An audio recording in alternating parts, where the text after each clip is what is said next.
Bom dia. Sejam bem-vindos e bem-vindas ao perfil institucional do Ministério Público do Estado do Acre no Instagram. Meu nome é Carlos Pescador, talvez alguns de vocês já me conheçam de uma outra live, logo no início dessa série de lives que está sendo produzida pelo CEAF. Eu sou promotor de justiça e trabalho na comarca do Bujari. Como eu falei daquela forma, é importante salientar que o Ministério Público não parou. Nós temos trabalhado em regime de home office desde o dia 17 de março. Todas as unidades estão funcionando, todos os serviços que podem não ser prestados de forma presencial estão sendo. Temos atuado nos feitos. Temos tido um grande número de feitos nos quais nós atuamos, um grande ganho, inclusive, de produtividade. E, além disso, como uma forma de manter a nossa proximidade da comunidade, o CEAF, que é o nosso Centro de Estudo e Aperfeiçoamento Funcional, ele tem realizado todas as quintas-feiras essas lives com diferentes assuntos. Nós já tratamos a primeira live que nós fizemos que eu participei, inclusive, foi sobre direitos sociais, falamos sobre improbidade, sobre criminalidade, e hoje nós vamos falar sobre meio ambiente. E a questão do meio ambiente, junto da pandemia, num recorte no que toca à nossa região. Nós somos um estado da Amazônia. Dos estados da Amazônia, talvez nós tenhamos uma posição especial, porque temos vizinhos muito próximos, temos a Bolívia e o Peru, no que é conhecido aqui como a região MAP, que é Madre de Dios, Acre e Pando. Então, o recorte de hoje é uma discussão sobre meio ambiente, sobre as implicações da pandemia sobre o meio ambiente, mas com recorte amazônico, com recorte que olhe para a nossa realidade. Antes de começar, queria dizer a todos que sigam as recomendações da Organização Mundial de Saúde. Quem puder, fique em casa, e quem tiver que sair de casa, que se proteja, usando máscara e tomando os cuidados devidos. Hoje, quem vai me acompanhar nessa live é uma promotora de justiça com a larga experiência na questão ambiental, batalhou muito e continua batalhando na seara ambiental, uma importantíssima representante do Ministério Público do Estado do Acre, não só nessa área, mas em várias outras áreas. O nome dela é Meire Gonçalves, ela é bastante conhecida, e agora eu vou convidá-la para participar da live nesse instante.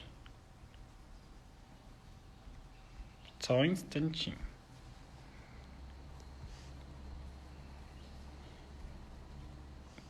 Onde?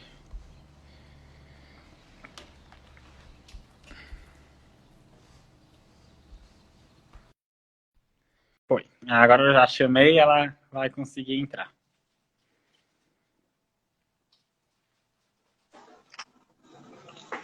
Pronto, já estamos juntos. Eu vou colocar meu fone, que eu acho que fica para as pessoas, inclusive. Bom dia, pescador, tá me ouvindo? Tô lhe ouvindo, a senhora me ouve? Sim, bem.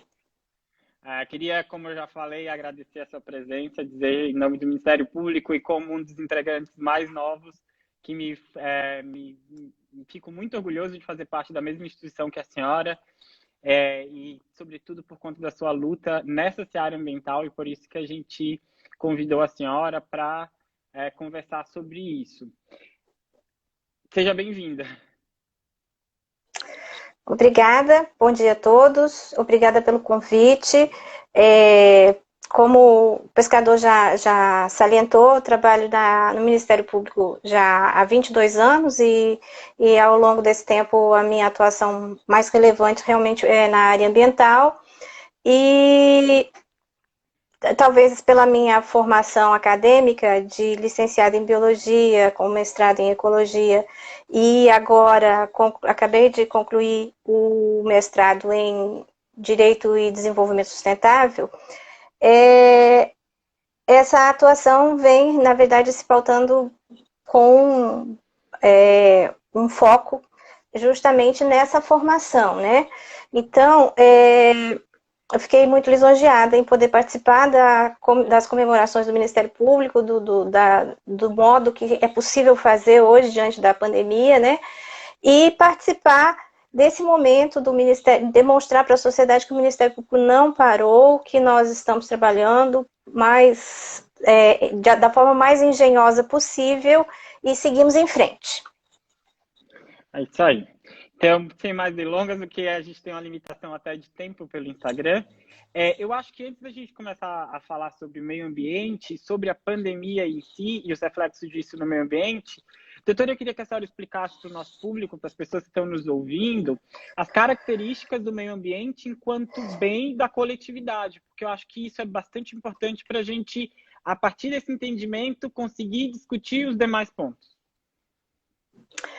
Bom, o texto constitucional, o artigo 225, ele é bem abrangente e, ao mesmo tempo, ele dá uma visão bastante ampla do que vem a ser da forma como o meio ambiente vai ser tratado na legislação brasileira. Uma legislação anterior à Constituição já definia assim, um conceito de meio ambiente. E como o pescador acabou de dizer, ele é um bem da coletividade. Portanto, a importância da participação coletiva nos processos de decisão que tendem a impactar e a modificar esse ambiente é muito importante. E quando eu estiver assim, avançando na minha fala, a gente vai fazer algumas abordagens em que esse ponto da participação coletiva será ressaltado. Porque, na verdade, assim, qual é a tendência? É que quando a gente tem um bem que é de todos, a responsabilidade é de todos. E muitas vezes isso pode ser uma coisa boa e pode ser uma coisa ruim. Por quê? Porque se a responsabilidade é de todos, cada um, muitas vezes, tende a negligenciar a sua responsabilidade, passando para o outro, não se importando, sendo que qualquer malefício, qualquer dano, ele será coletivo, ele vai atingir a todos indistintamente. Então, assim, pois não. De alguma forma parece que é de todo mundo e no final das contas parece que é de ninguém.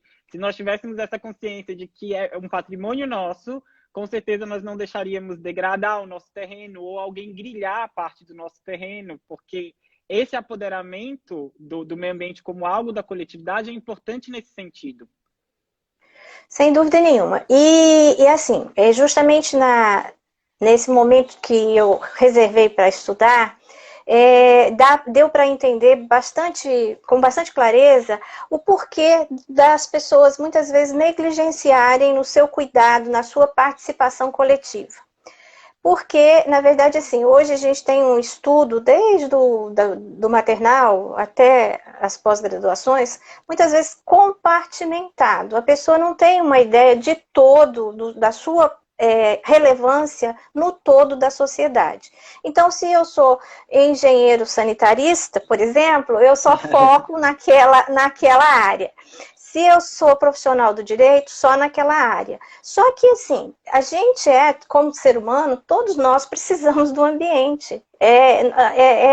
Quando a gente fala de ambiente, nós estamos falando da água, do ar, da comida, do solo, de tudo que nos circunda. E, é claro, a gente precisa ter uma noção de qual o nosso papel e qual o papel do poder público nessa administração desse ambiente. Desde o ambiente da nossa casa, nosso quintal, nossa rua, nosso bairro, e vai se expandindo. E se eu estou indiferente ao que acontece nesse ambiente, eu vou necessariamente ser pautada e empurrada pelas decisões de alguém. Então, é muito importante que a gente esteja atento, alerta, o que é, na verdade, o meio ambiente. Somos nós, né?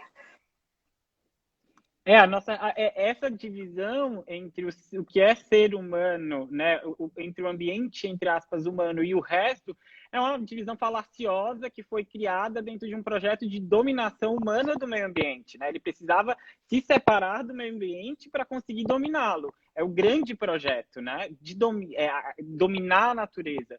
Mas aí vem uma pandemia e mostra pra gente que as coisas não estão tão separadas, né? Que não estão nada separadas, na verdade. A nossa saúde depende da saúde do meio ambiente. A nossa saúde depende do saneamento básico, depende da própria nossa relação com as matas que circundam as cidades. Essa coisa da pandemia realmente veio assim para nos impactar, né?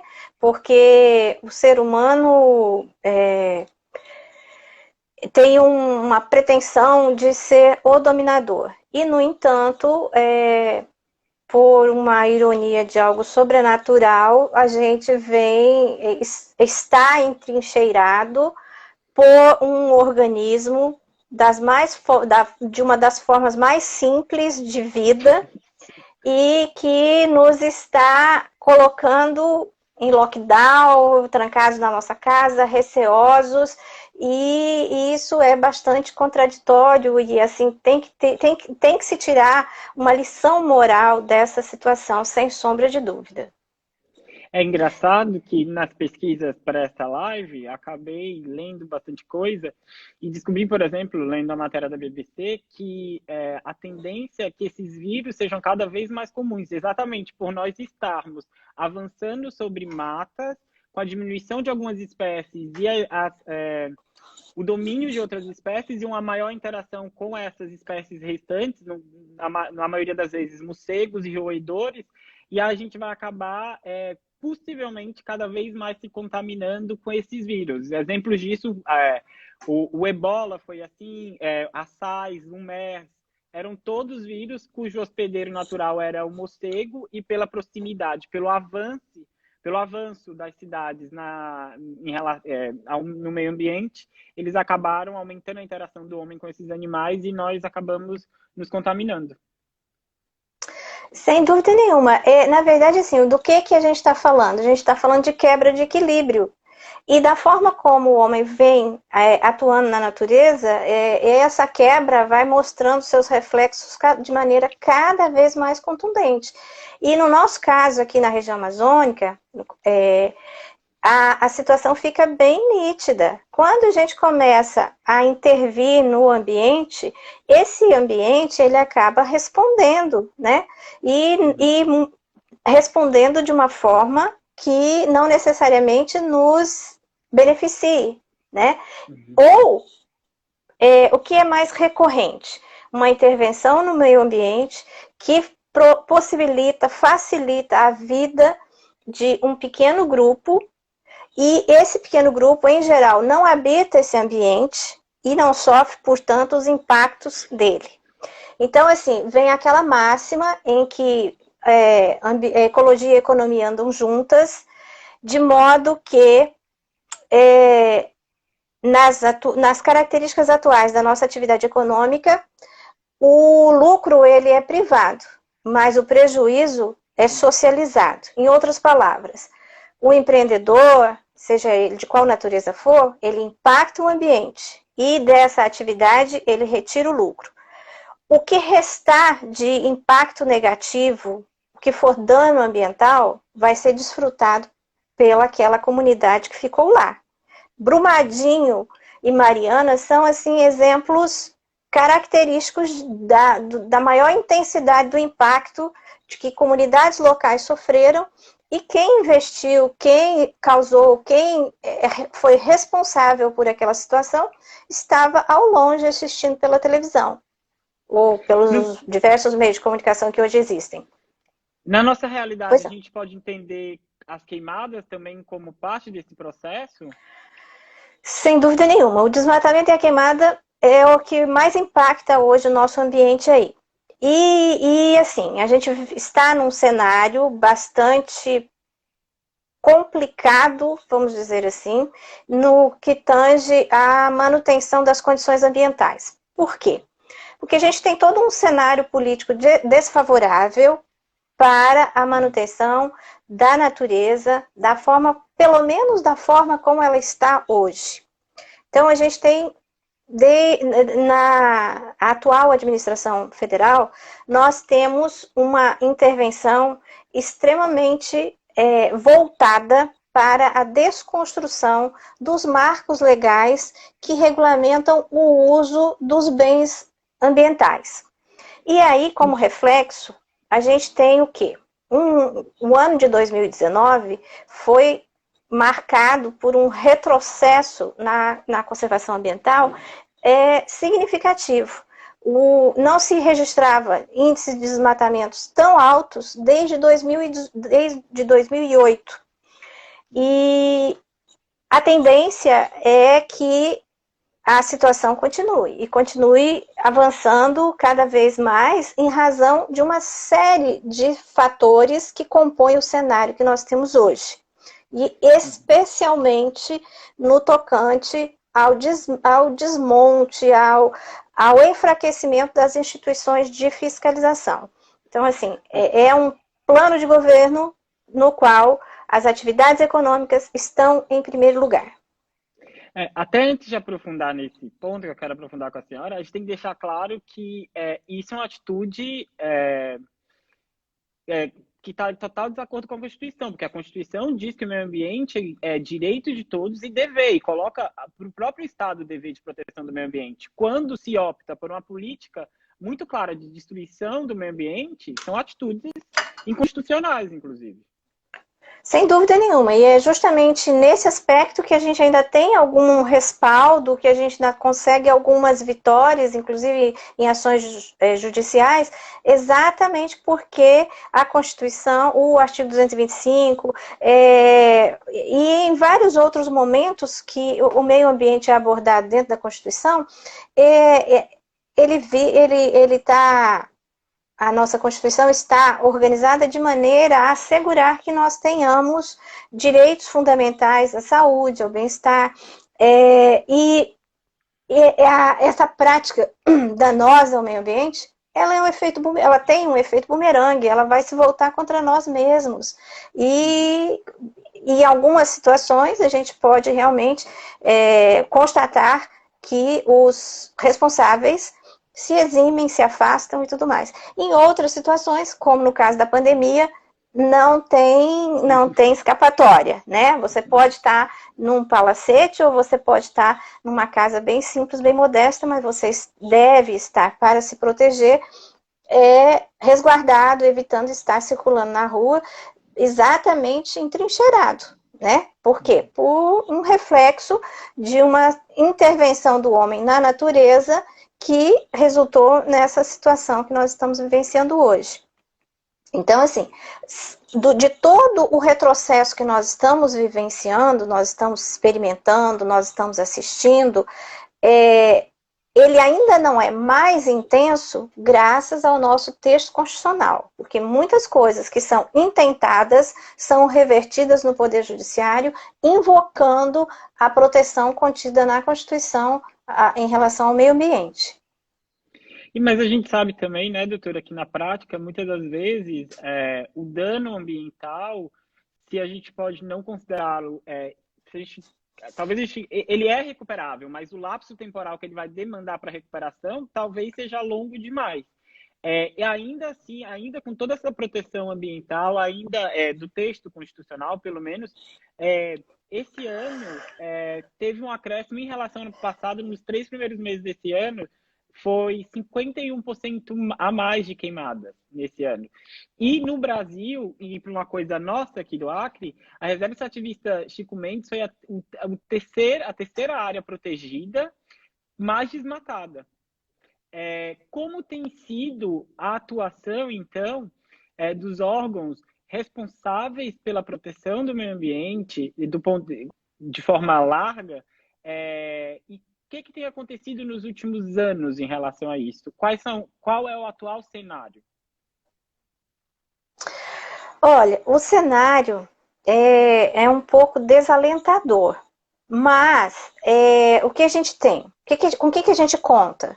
A gente conta com uma sociedade organizada, com ONGs atuantes, com ministérios públicos em todas as unidades da federação, com o Ministério Público Federal muito atento. Nunca foi tão demandado o Ministério Público Federal como está sendo, porque as ações partem do governo federal, as ações ou omissões partem do governo federal.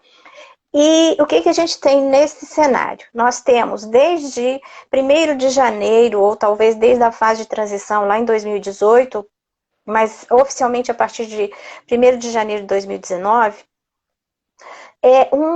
uma completa modificação na estrutura do poder público a que a gente estava habituado, que foi se sedimentando desde 88, desde a promulgação da Constituição.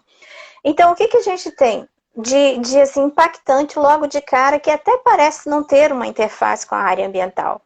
Foi a desativação, a desarticulação dos conselhos. E essa desarticulação dos conselhos, ela é estratégica. Por quê? Porque era através dos conselhos que a sociedade se manifestava. Era através dos conselhos que as inquietudes das sociedades, uma sociedade local, por exemplo, da Reserva Extrativista Chico Mendes, chegava lá em Brasília. Eles poderiam ser ouvidos, eles tinham essa possibilidade de serem ouvidos lá em Brasília. Mas a partir do momento em que você desarticula esses conselhos, muita coisa foi acontecendo e não houve nenhuma possibilidade de ser escutada uma reivindicação contrária ao que fosse acontecendo. Durante todo esse processo político que nós vivenciamos de 2016 para cá, a gente viu um segmento de representatividade crescendo bastante, que se formam em bancadas dentro do Congresso Nacional, né? E aí, o que acontecia? A gente tinha um executivo que muitas vezes refreava os anseios dessas bancadas.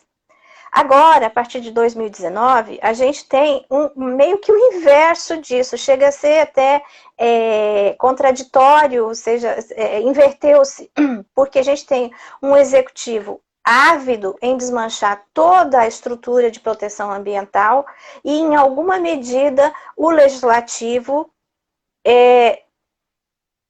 com uma certa timidez, mas refreando isso, pelo menos postergando.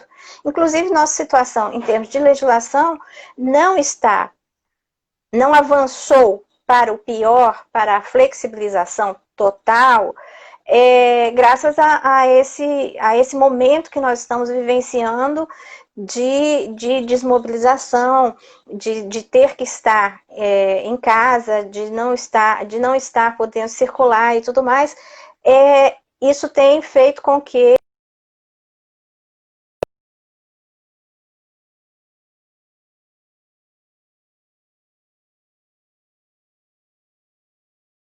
E no tocante a gradual, gradual desmanche, a gente tem sofrido vários, são ataques em diversas frentes. Vem a história do negacionismo.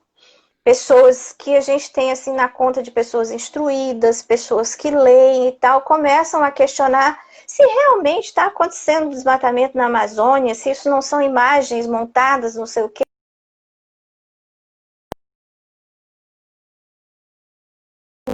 Então, assim, com grupos econômicos interessados em que a causa ambiental ela seja desmerecida, contratando equipes de pessoas voltadas para o negacionismo, que saem Brasil afora fazendo discursos e questionando conhecimentos que já são comprovados e consolidados cientificamente. Então, assim, aí a gente tem o retrocesso no sentido de cortes no orçamento para a fiscalização ambiental drásticos. E pior, além de cortar esse orçamento de forma drástica, você não utiliza o percentual disponibilizado.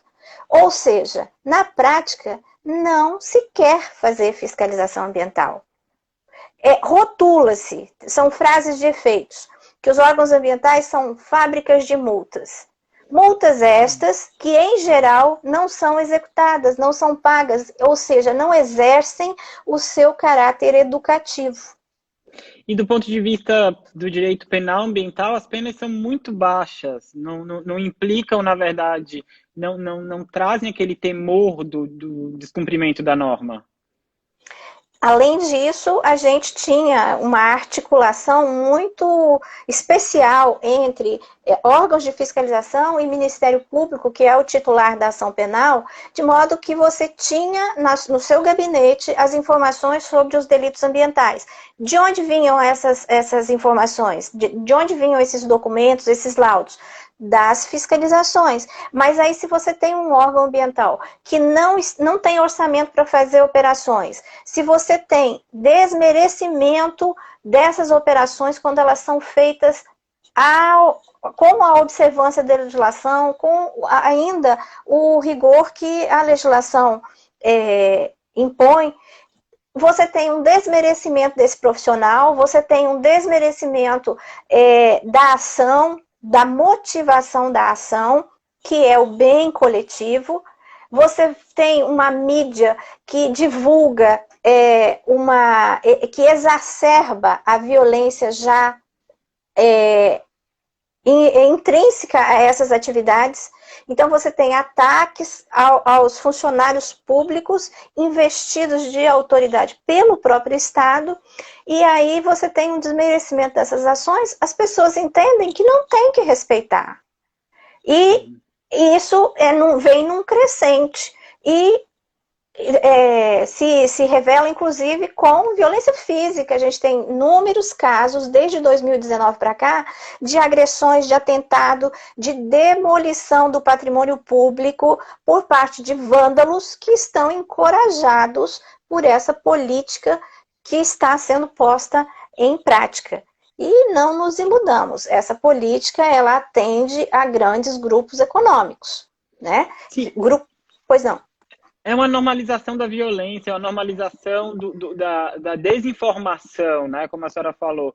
Essa questão, muitas vezes eu me pego em algumas discussões com pessoas conhecidas, bastante chocado delas estarem questionando os dados que até então não eram questionados, de órgãos sérios, que têm uma história de acompanhamento, e esses dados passaram a ser questionados de forma reiterada, como se questioná-los fosse fazer com que isso não existisse. E a gente aqui, no dia a dia, vê que eles existem, porque a gente tá aqui.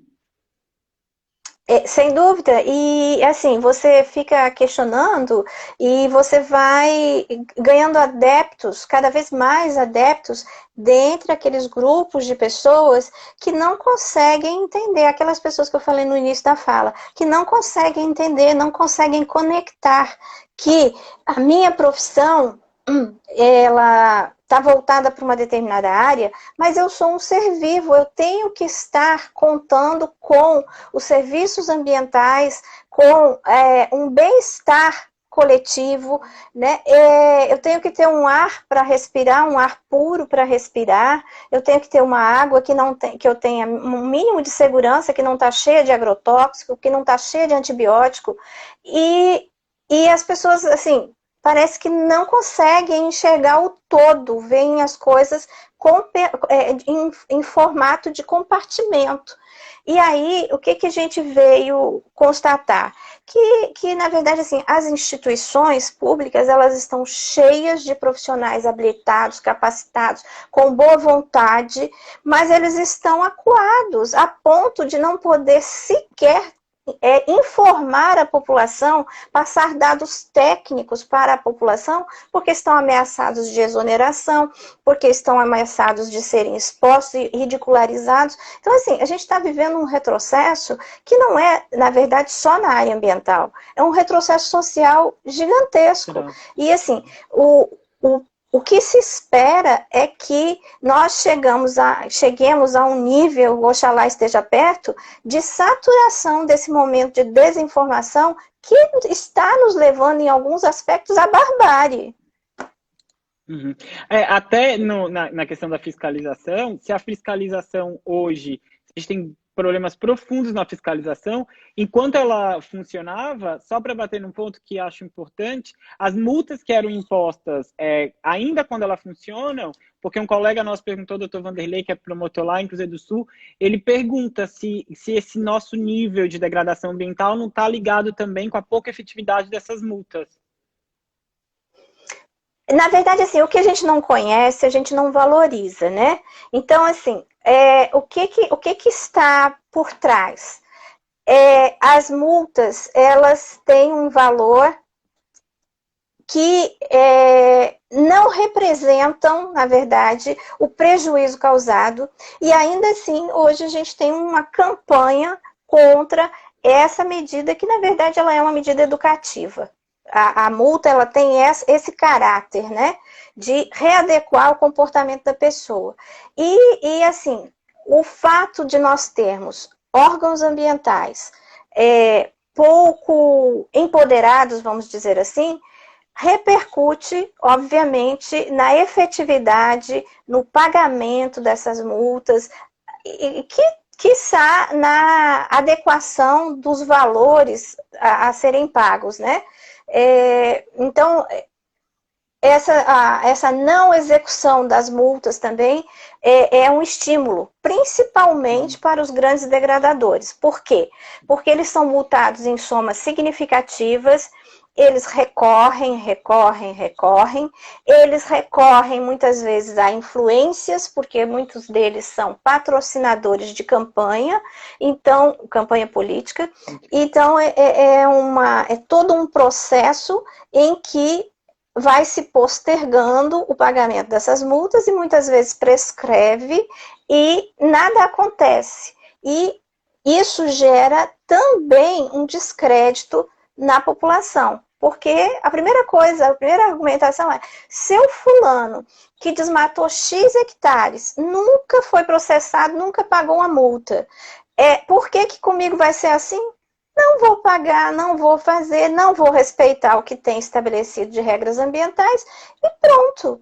E aí, como a gente tem um órgão ambiental hoje debilitado, um órgão ambiental que vai a campo desacreditado, desmotivado, sem condição de trabalho suficiente, obviamente que a gente não vai ter um resultado que a sociedade, no fundo, a sociedade espera e cobra. Sabe quando ela cobra? Quando a gente tem um processo aí de queimada exacerbada, quando a gente não consegue respirar em Rio Branco, quando acontece de madrugada de você acordar sufocado, achando que há um incêndio dentro da sua casa, e aí a sociedade se mobiliza. Mas fora isso, fora a situação de estar com a água no joelho, ninguém se incomoda. Por que não se incomoda? Porque não consegue se enxergar dentro do ambiente, não consegue se enxergar inserido, fazendo parte. É aquilo que a gente estava conversando no começo sobre essa divisão entre o homem e o meio ambiente, como se fossem coisas distantes, estanques, e que não são. Na verdade, nós somos o meio ambiente também. Estou vendo aqui um questionamento da doutora Patrícia falando a respeito do protagonismo, se não seria o momento de ocorrer um protagonismo dos governos subnacionais, dos governos estaduais, dos governos municipais. Sem dúvida nenhuma, esse seria o momento. Agora, resta saber qual é o grau de cobrança da sociedade nessas unidades da federação, para que resulte em uma reação do poder público local. Então, assim, a chave sempre vai estar no poder de mobilização da sociedade. Se a sociedade não tem consciência desse poder de mobilização, dificilmente ela vai mudar um status quo, porque simplesmente os governos subnacionais, as prefeituras, os estados, eles não vão se indispor com pessoas que detêm um poder econômico, que bancam campanhas, como eu já disse agora há pouco,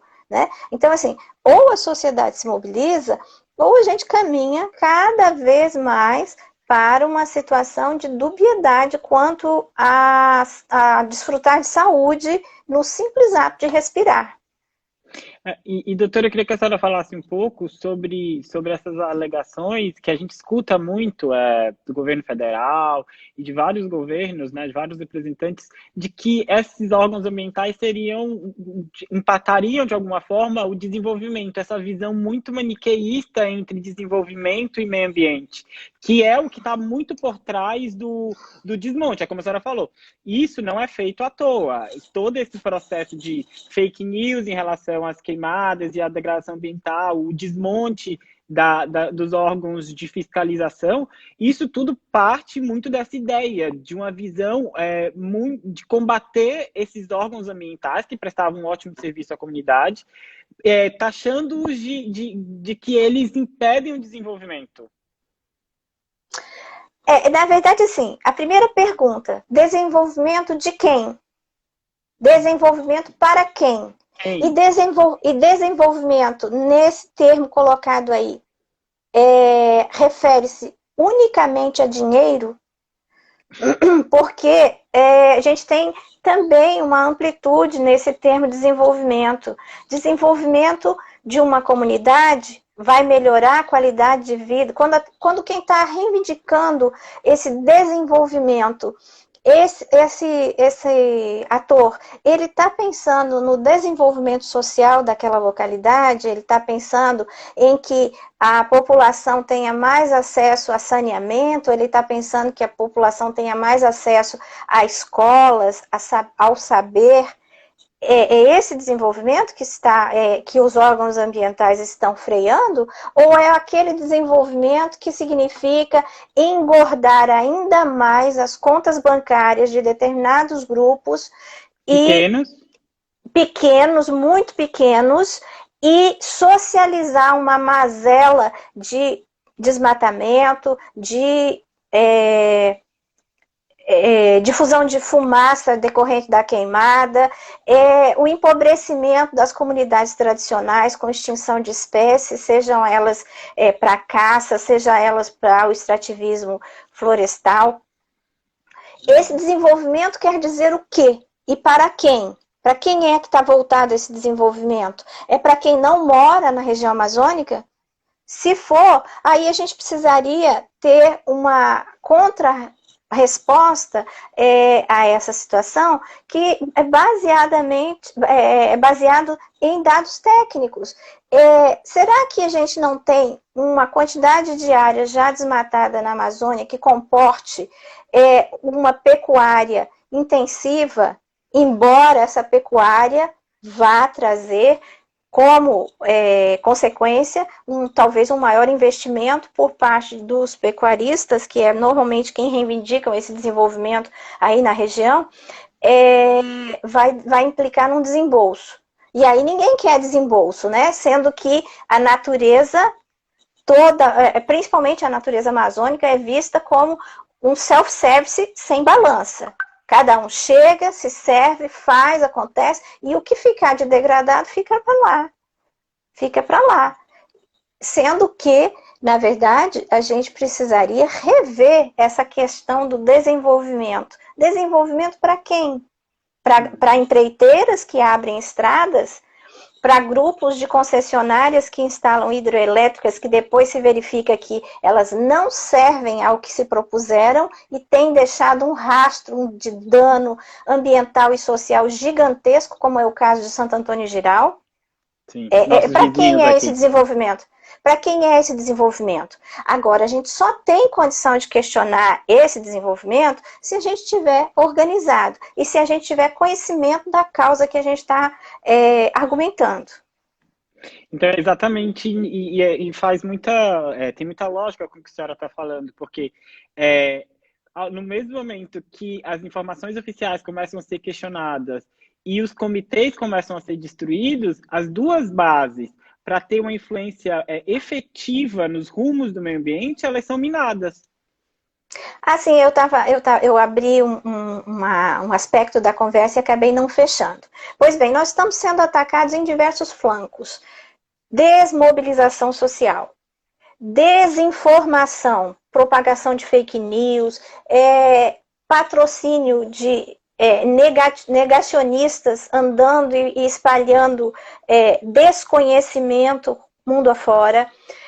Nós temos o desmanche dos órgãos ambientais, nós temos corte orçamentário, nós temos subutilização desse orçamento já minúsculo, nós temos em tramitação diversos instrumentos legais extremamente permissivos no uso do meio ambiente por parte de certos grupos. Nós temos assim por volta de 400 agrotóxicos, tipos diferentes de agrotóxicos liberados de 2019 para cá.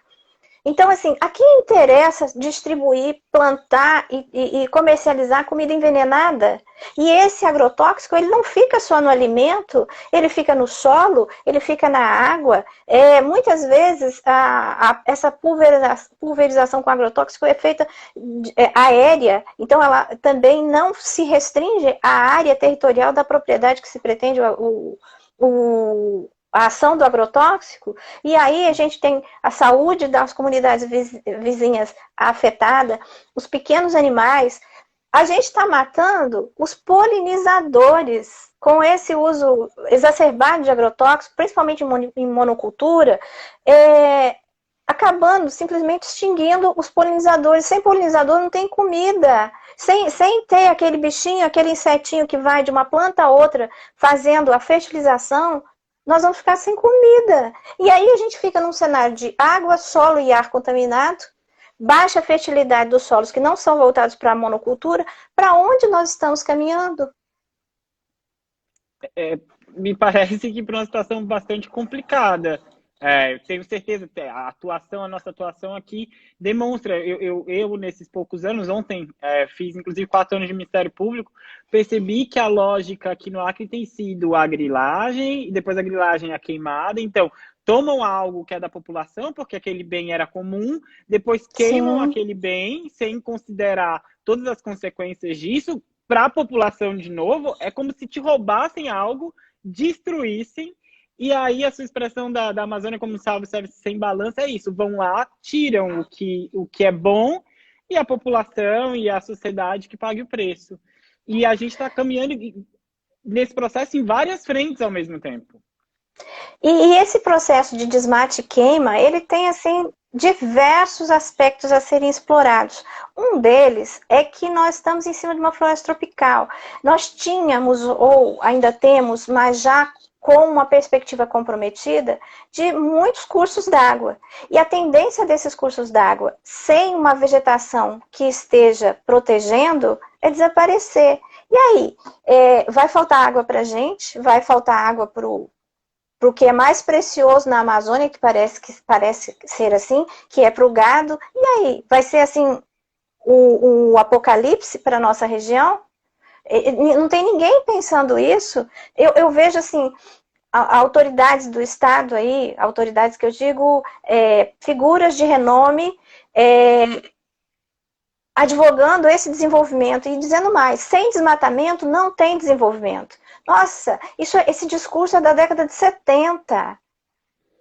A gente evoluiu, passou por uma série de transformações e tem gente nesse discurso ainda. E por que que tem?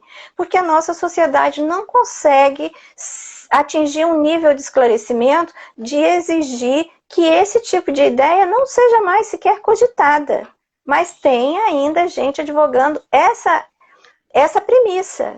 Sem desmatamento não tem desenvolvimento. Como assim? E as áreas degradadas? Ninguém fala em recuperar a área degradada que está lá largada, sem gado, sem cultura nenhuma plantada, sem produzir nada.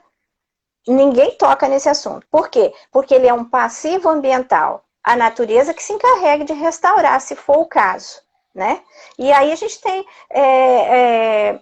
ilustres figuras que passaram a vida inteira se dedicando a estudar a Amazônia, as complexas relações ecossistêmicas, difundindo que nós caminhamos para um colapso irreversível. Será que a sociedade, será que os nossos governantes, eles vão pagar para ver? E considerando a nossa posição geográfica, meio sem nenhum sentido pejorativo, fim de linha, do que é que o Acre vai viver num cenário de savanização, em que nem o gado, que representa o desenvolvimento, consegue se manter. Então, assim, ficam esses questionamentos para quem está nos assistindo e, assim, do meu ponto de vista, o fundamental é a nossa mobilização como sociedade. E no Ministério Público, internamente, relembrarmos o nosso juramento lá no momento da posse, que a gente, na verdade, jurou defender direitos sociais, direitos coletivos, o texto constitucional, e que nós exerçamos o nosso papel no corpo a corpo com a sociedade. Assim, eu vejo que a nossa intervenção principalmente pode se dar através dessa forma de agir. Inclusive no Ministério Público, muitos desses projetos a senhora participou como Cidades Saneadas, vocês na época, há muitos anos, e a gente manteve um embate contra as queimadas, que tem sido recorrente. Eu até pergunto para a senhora, porque a senhora já está no Ministério Público há alguns anos, com certeza a senhora deve ver com bastante tristeza essa questão da queimada, porque quando a senhora já começou tendo um embate forte, e o ano passado a gente teve outro ano terrível aqui das queimadas. Teve dias em Rio Branco que estava escuro meio-dia, era bastante triste e preocupante. E a gente parece estar patinando. A gente está patinando até às vezes a forma otimista de ver, né? Porque às vezes a gente está de marcha ré mesmo, né? Mas assim, não dá para perder completamente a esperança, senão a gente não tem mais por que trabalhar, não tem mais motivação. O que a gente precisa é estar a todo tempo buscando na própria legislação, na nossa estruturação maior, que é a Constituição, formas de atravessarmos esse momento, porque eu tenho certeza que esse momento absolutamente escuro que nós estamos vivendo, ele vai passar, e que nós saiamos um pouco mais experientes desse momento, que saibamos ter um pouco mais de senso crítico no que nos dizem, porque, gente, depois de uma avalanche de inverdades, numa avalanche de ficção, não é possível que a gente não tenha aprendido alguma coisa. E com relação às queimadas, é muito importante que cada um que nos assista seja um difusor dessa ideia. Este ano, todos os anos as queimadas foram extremamente danosas, mas esse ano elas serão decisivas na questão do coronavírus. A gente tem um enfrentamento dificílimo, um elemento novo, desfavorável para nós, seres humanos, e que se a gente não mudar, não abrir a nossa mente para agir de uma maneira diferente, nós vamos passar por momentos de profunda tristeza e perda. Então, nesse ano, a questão da queimada é ainda mais grave que em todos os demais anos. Por quê? Porque nós vamos ter problemas respiratórios na população, como sempre existiram, só que com uma potencial possibilidade de contrair, de contaminação pelo vírus, que se utilize desse ar poluído para melhor se propagar. E também, quando as pessoas que estão só com o problema respiratório forem em busca de um atendimento médico, lá naquele atendimento médico, em contato com outras pessoas contaminadas, essas pessoas possam vir a contrair a Covid-19. Então, assim, quem tiver possibilidade de difundir isso, que esteja nos assistindo, por favor, faça isso com a sua família, com o seu tio, com a sua tia, que queima o lixo no quintal, com as pessoas que têm contato, que são da zona rural, que fazem uma queimada mais significativa. Então, para que essas pessoas possam refletir e possam se proteger de um mal maior, porque a Covid tem muita gente recuperada, mas tem muita gente que não volta. Então, que as pessoas estejam alertas, que estejam conscientes de que as coisas pioraram nesse aspecto da poluição do ar na região amazônica. Tá. E só queria dar uma última palavrinha, que eu acho que a gente faltou tocar nisso, a questão do saneamento básico e da Covid, que também é uma realidade muito amazônica, a falta do saneamento básico, né?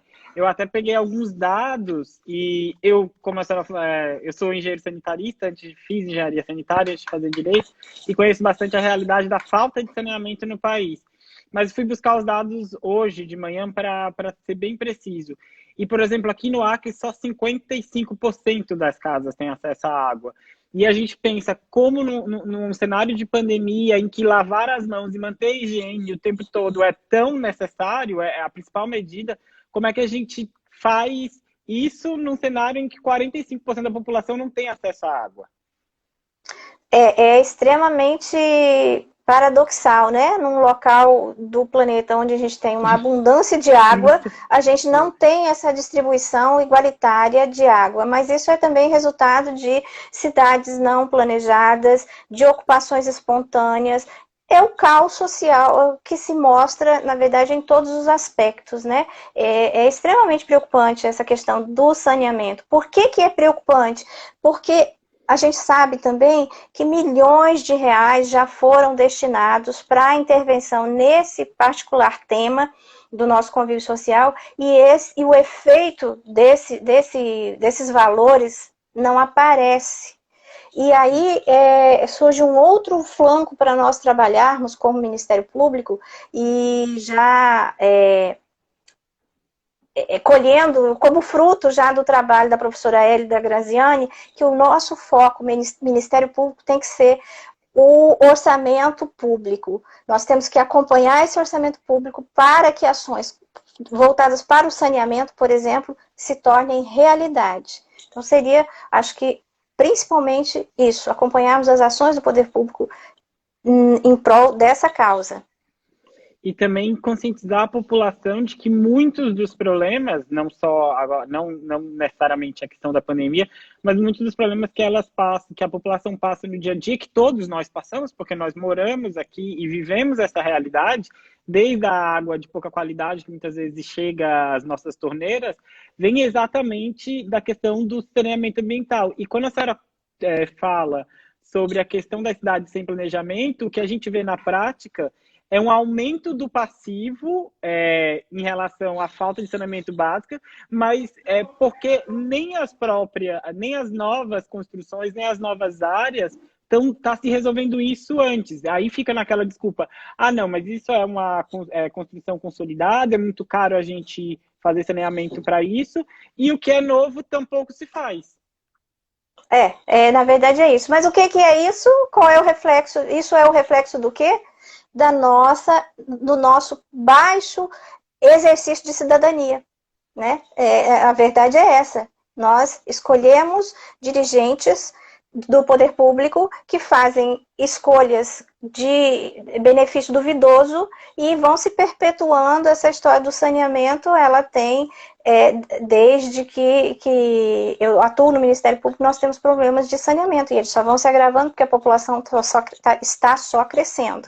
Né? Então, uma questão de trabalharmos a visão do indivíduo para o exercício da sua cidadania efetiva.